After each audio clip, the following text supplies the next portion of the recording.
राधे राधे गोविंद, राधे राधे गोविंद, राधे राधे गोविंद, राधे राधे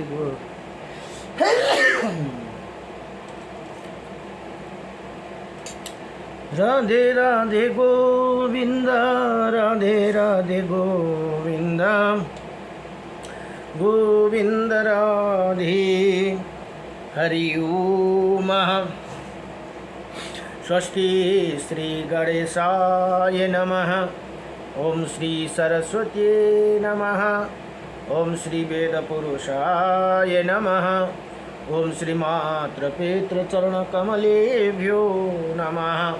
ओम श्री गुरुचरणकमलेभ्यो नमः। ओम समस्त कुलदेवता चरणकमलेभ्यो नमः। ओम समस्त पितृदेवता चरणकमलेभ्यो नमः। कृष्णं नारायणं वन्दे, कृष्णं वन्दे व्रजप्रियं, कृष्णं द्वैपायनं वन्दे, कृष्णं वन्दे पुत्रसुतं।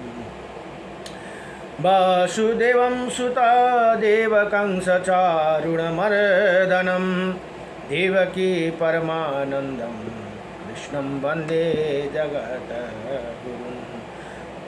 मुकुं करोति वाचालं पङ्गुं लङ्घयति गिरिं, यत्कृपातमहं वन्दे परमानन्दमाधवम्। कस्तूरितिलकं ललाटपटले, वक्षौ स्थूले कौस्तुभं, नासाग्रे वरमौक्तिकं, करतले वेणुकरे कङ्कणं, सर्वज्ञ हरिचन्दनसुललितं, कंठे च मुक्तं बलि। गोपास्त्रीपरिवेष्टितो विजयते गोपालचूडामणिः, वंशी विभूषितकर्णं नवनीरदाभात, पीताम्बरदारुणाभिमफलधरुष्टः, पूर्णेन्द्रसुन्दरमुखः, अरविन्दनेत्रात्, कृष्णात् परं किमपि तत्त्वमहं न जाने। सच्चिदानन्दरूपायं विश्वोत्पत्यादिहेतवे, त्रयविनाशायं श्रीकृष्णाय वयं नमः। ॐ कृष्णाय वासुदेवाय हरये परमात्मने, प्रणतक्लेशनाशाय गोविन्दाय नमो। जय जय श्री राधे, जय जय श्री राधे मेरी स्वामिनी, मैं राधे जू की दास। जन्म जन्म दीजियो मोहे श्री चरण वास, जन्म जन्म दीजियो मोहे श्री वृंदावन को बस। ओम जय जय श्री राधारमण हरि, जय जय नवल किशोर, जय जय चितचोर प्रभु, जय जय माखन चोर। जन्म जन्म दीजियो मोहे श्री चरण कुमार, जन्म जन्म दीजियो मोहे श्री वृंदावन कुमार। नारायणं नमस्कृतं नरं चैव नरोत्तमं, देवीं सरस्वतीं व्यासं ततो जयमुदीरयति। हरि ओम श्री परमात्मने नमः। ओम गुरुर्ब्रह्मा गुरुर्विष्णु गुरुदेव महेश्वरा, गुरुर्साक्षात् परं ब्रह्म, तस्मै श्री गुरुदेव नमः। अखंड मंडलकारकं व्याप्तायनं चराचरं, तत्पथं दर्शितं येनं, तस्मै श्री गुरुदेव नमः। तस्मै श्री गुरुदेव नमः। श्री गुरुदेव कृपानिधि स्वामी स्वामी शरणगत छौं प्रभु कहामी वायुवाश्रय चरण कमलमा मन यो न पशुष भवदल दलमा रजिसितको मन नाता मन भावना प्रणमिताको पथ अति पावन दिनु भो गुरुले आज चिनाई कसरी तिरौला योरी नलाई श्री गुरुदेव कृपानिधि स्वामी शरणगत छौ प्रभु कहामी मनमा हरदम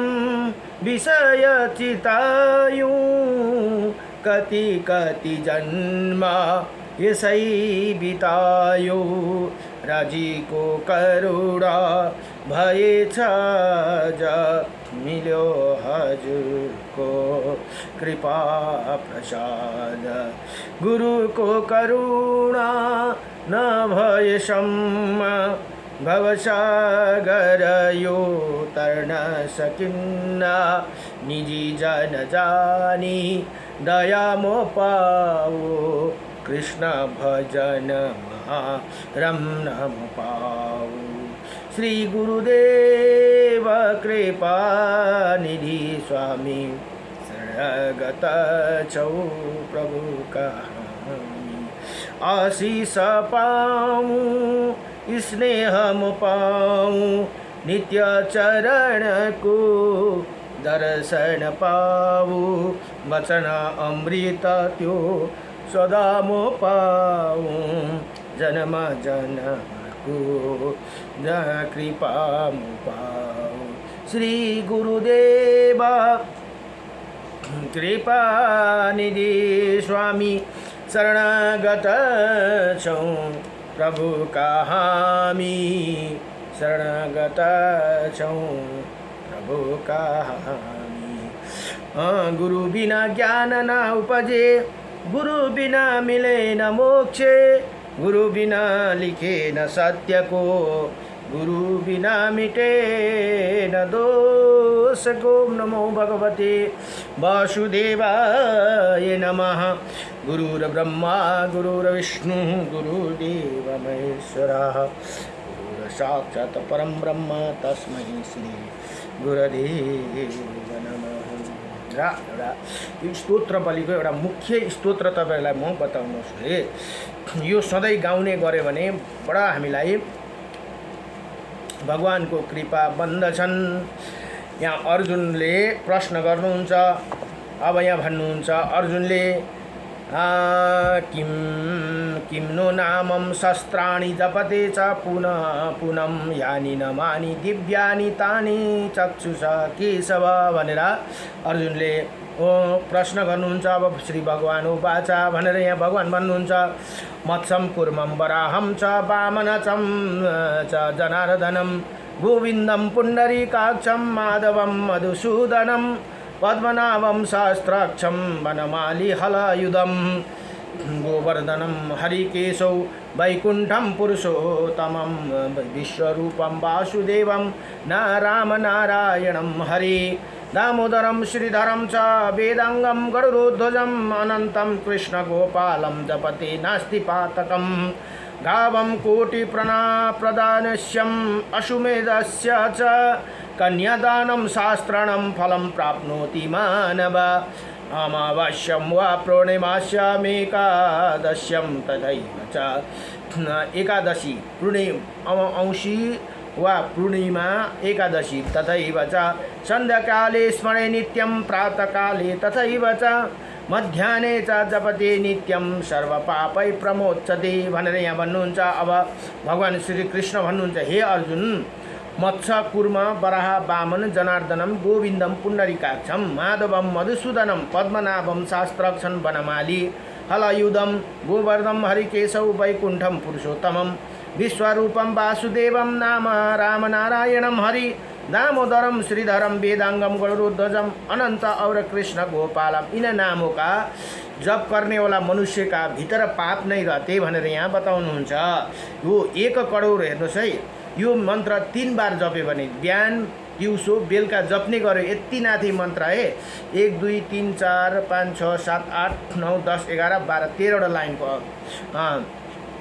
मन्त्र छ। यहाँ भन्नुहुन्छ 3 बार यो जप्ने गरेन। अब 3 बार जप्नु सकेन दिनमा भने, जस्तै आज पूर्णिमा हो, पूर्णिमा औँसी एकादशीको दिन चाहिँ अवश्य यो मन्त्र जप्ने गर्नुपर्दछ अरे। यहाँ भन्नुहुन्छ इन नामों का जाप करने वाला मनुष्य भीतर पाप नहीं रहते, 1 करोड गौदान और 100 अश्वमेध यज्ञ और 1000 कन्यादान को फल प्राप्त करता है भनेर यो मन्त्र, यति मन्त्र मात्रै जप्दाखेरि पनि हामीलाई यत्रो पुण्य प्राप्त हुन्छन् अरे। अमावास्याम पूर्णिमा तथा एकादशी तिथि को प्रतिदिन स्वयं प्राप्त और मध्याह्न भनेको बिहान दिउँसो र बेलुका मध्यम समय इन नामों का स्मरण जप करने वाला पुरुष संपूर्ण पापों से मुक्ति हो जाती भनेर यहाँ बताउनुहुन्छ। अच्छा, हामीले धर्म के का लागि पढाउनु त भन्दा हाम्रो पापहरू नष्ट हुन् भनेर धर्म गर्नु भन्ने कुरा। अब यति मन्त्र जप्दा पनि हाम्रो सारा पाप नष्ट भएर हाम्रो कति त भन्दा 1 करोड गौदान, 1 करोड गौदानलाई कसैले गर्नु अहिलेसम्म यो कलियुगमा कसैले गरेको पनि छैन होला, गर्नु सक्दैन पनि। तर यहाँ भन्नुभयो, अब हेर्नुहोस् है, 1 करोड गौदान र 100 खेप अश्वमेध, आजसम्म 1 खेप अश्वमेध यज्ञ पनि कसैले गरेका छैनन् भने 100 अश्वमेध यज्ञ र 1000 कन्यादान, मुस्किलले एउटा छोरी हुन्छन्, एउटा छोरीको कन्यादान गर्नु पाउँछन् भने यहाँ त 1000 छोरीको कन्यादानको फल प्राप्त हुन्छन् भनेर यहाँ बताइयो। यो स्तोत्र रत्नबलीमा छ नै, यो स्तोत्र रत्नबली भनेर एउटा पुस्तक छन्। यहाँ भन्नुहुन्छ स्तोत्र बलि 1000 कन्यादान छोरीहरूको दान गरेको प्राय प्राप्त एवं मध्याह्न समय नाम सम्पूर्ण 3 बार जप्यो भने त यति पुण्य फल पाइन्छ भनेर यहाँ बताउनु भयो। नमो भगवते। र अब वराह पुराण अध्ययन हुँदैछ। वराह पुराण जम्मा 10,000 श्लोक छन् भने 182 अध्याय भनेर यहाँ बताइएको छ। अब हिजोसम्म 96 अध्यायको प्रसङ्गमा आज 97 अध्यायमा 97 अध्यायको वर्णन, रुद्र के महात्म्य का वर्णन। अब रुद्र भगवान को महात्म्य का वर्णन यहाँ बताउनुहुन्छ। अब भन्नुहुन्छ भगवान वराह भन्नुहुन्छ हे सम्नु, हे सुमुखी पृथ्वी भनेर माता पृथ्वीलाई बताउनुहुन्छ। यहाँ प्रसङ्ग माता पृथ्वीले प्रश्न गर्नुहुन्छ भने भगवान वराहले उत्तर दिनुहुन्छ है। कई जग्गामा भगवान रुद्रले पनि ऋषिमुनिहरूले सोध्नु भयो भने भगवान रुद्रले पनि इसको प्रश्न बताउनु भएको छ। अब यहाँ भन्नुहुन्छ वराह भगवान हे सुमुखी पृथ्वी, अब तुम रुद्र के व्रत की उत्पत्ति का प्रसंग सुनो भनेर यहाँ बताउनुहुन्छ। जिसे जानकर प्राणी पापों से मुक्ति हो जाती है। जिस समय ब्रह्मा जी ने पूर्व काल में रुद्र का सृजन किया, उसी समय उसी रुद्र का विभु पिंगाक्ष और फिर तीसरी बात नीलो लोहित संज्ञा हुई भनेर यहाँ बताउनुहुन्छ। अव्यक्त जन्म परम शक्तिशाली ब्रह्मा ने भूतोलवश प्रकट होते ही रुद्र को कंधे पर उठा लिया और उस अवसर पर ब्रह्मा के जो जन्म सिद्धि 5वां सिर था, उसने अर्थ वर्ण मंत्र का उच्चारण हो रहा था। जैसे इसी प्रकार था। काला कपालिनी रुद्र विभूर्दत भव करो कैरातम सुव्रत पाहि विश्वम बिलाक्ष कुमार वीर विक्रम। अर्थात हे सुव्रत कपाली भृगु भव किरात विशालाक्ष कुमार और वीर विक्रम नामधारी रुद्र आप विश्व की रक्षा कीजिए भनेर यहाँ बताउनुहुन्छ। पृथ्वी इसी मंत्र के अनुसार वो ये रुद्र के भविष्य में कर्म सूचक नाम थे। पर कपाली शब्द सुनकर रुद्र को क्रोध आ गया था। ब्रह्मा जी उसी 5वें सिर का उन्हें अपने बायां हाथ के अंगूठे के नाखून से काट डाला भनेर यहाँ बताउनुहुन्छ। फिर कटा हुआ उसी सिर उन हाथों में चिपक गया। रुद्र ने ब्रह्मा जी की शरण ली और बोली। रुद्र ने कहा हे उत्तम व्रत पालन करने वाला भगवान, कृपा आप ये बताइए कि ये कपाल मेरे हाथों से किस प्रकार अलग हो सकेगा भनेर यहाँ फेरि ब्रह्माजीलाई नै त्यो प्रश्न सोध्नु हो, तथा इसी पाप से कैसे मुक्ति होगा भनेर यहाँ बताउनुहुन्छ। अब ब्रह्मा जी बोले, हे रुद्रदेव, तुम नियमपूर्वक कपाली व्रत का अनुष्ठान करो भनेर यहाँ बताउनु भयो। इसके आचरण करते रहने पर जब अनुकूल समय आएगा तब स्वयं अपने ही तेज से तुम इसी कपाल से मुक्ति हो जाओगी भनेर यहाँ बताउनु भयो। अव्यक्त मुनि मूर्ति ब्रह्मा जी ने जब रुद्र से इसी प्रकार कहा तो महादेव पापनाशक महेंद्र पर्वत पर चले गए भनेर यहाँ बताउनुहुन्छ। वहाँ रहकर उन्होंने उस सिर को 3 भागों में विभाजित कर दिया। 3 खंड हो जाने पर भगवान रुद्र ने उसके बालकों को अलग कर हाथों में लिया और उसका योग्य पवित्र बना दिया भनेर यहाँ बताउनुहुन्छ। इसी प्रकार 7 दीपों वाले इस पृथ्वी पर विचरते हुए प्रतिदिन तीर्थ में स्नान करते हुए फिर आगे बढ़ जाते थे। सर्वप्रथम उन्हें समुद्र में स्नान किया, इसके बाद गंगा में गोता लगाया, फिर वो सरस्वती, गंगा, यमुना, संगम, शतद्रु, शतजल, महानदी, देविका, वस्तता, चंद्रभागा, गोमती, सिंधु, तुंगभद्रा, गोदावरी, उत्तर गंडकी, नेपाल, रुद्र, महालय, दारुवन, केदारवन, भद्रेश्वरी होते हुए पवित्र क्षेत्र गया में पहुँचे भनेर यहाँ बताउनुहुन्छ। वहाँ फाल्गुनी नदी को स्नान करे, उसने पितरों का तर्पण किया। इसी प्रकार भगवान रुद्र सारे विश्व ब्रह्मांड में चक्कर लगाते रहे। इसी प्रकार उन्होंने भ्रमण करते 6 वर्ष बीत गए। इसी बीच उन्हें परिधान को पीना और मेखला अलग हो गए। देवी अब रुद्र नग्न और कपाली रूप में हाथों में कपाल लिए प्रत्येक तीर्थ में घूमते रहे भनेर यहाँ बताउनुहुन्छ। किंतु वो अलग ना हुआ। इसके बाद वो 2 वर्ष तक भूमंडल के भनेको यो पृथ्वी पर भी सभी पवित्र तीर्थों में पुनः भ्रमण करते रहे। इसी प्रकार 12 वर्ष 12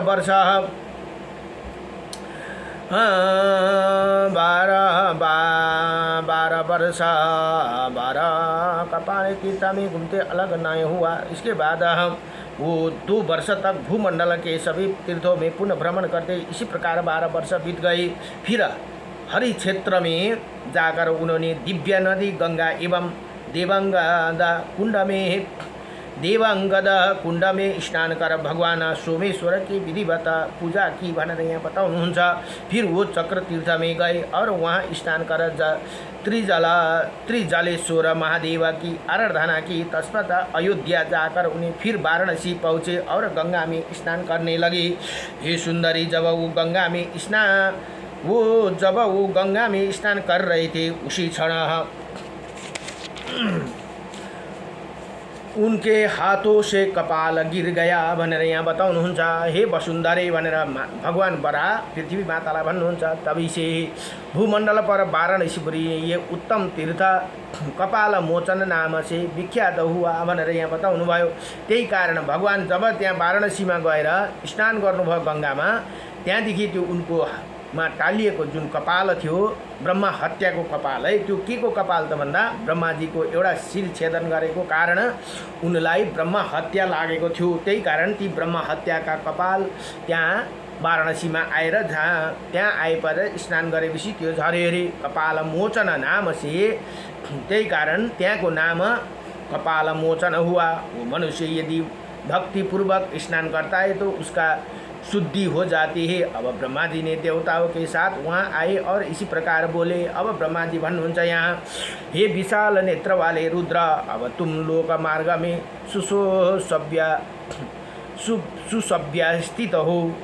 हाथों में कपाल होने से व्याग्र चित्त होकर तुम भी भ्रमण करते रहे।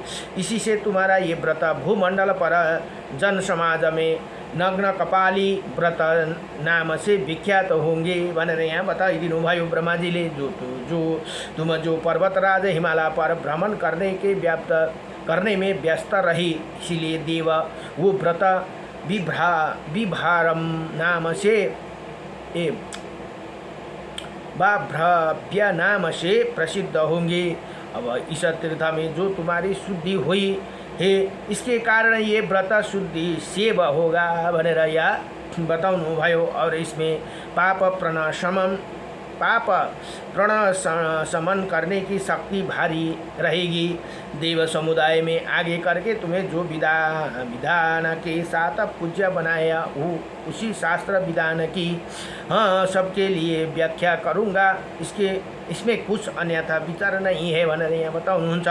तुम्हारे द्वारा आचारिता ये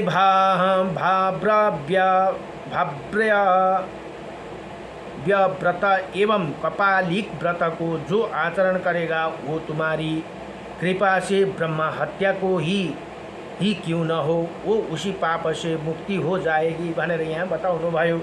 में जो ये नग्न कपाली पिंगल वर्ण और पुनः शुद्ध शिव व्रत पालन करती रही, इसके कारण नग्न कपाल भव्य और शुद्ध सेव्य के नाम से ये व्रत प्रसिद्ध होंगे भनेर यहाँ बताउनुभयो। तुमने मुझे आगे करके विधि पूर्वक जिस मंत्र को द्वारा पूजा की वो संपूर्ण शास्त्र पशुपत शास्त्र कहलाएगी भनेर यहाँ बताउनुभयो। जुन मन्त्र भगवान रुद्रले गर्नुभएको थियो त्यो अहिले पशुपत शास्त्र भनेर बताउनुभयो।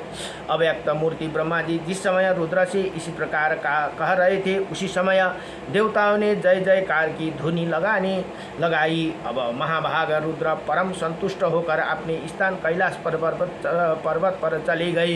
ब्रह्मा जी भी देवताओं के साथ श्रेष्ठ स्वर्ग लोक सिधारी अन्य देवता भी जैसे आए थे वैसे ही आप आकाश मार्ग से अपने स्थान पर चले गए।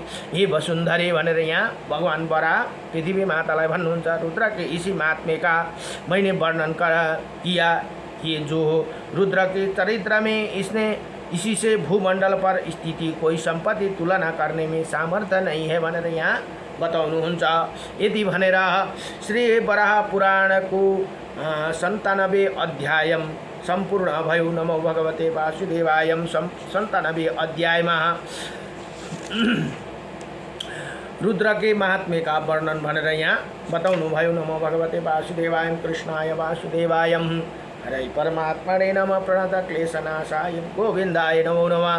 श्री कृष्ण गोविंद हरे मुरारी हे नाथ नारायण वासुदेवम् अनंत वैकुंठ मुकुंद कृष्ण गोविंद दामोदर माधवेति। नमो भगवते वासुदेवाय।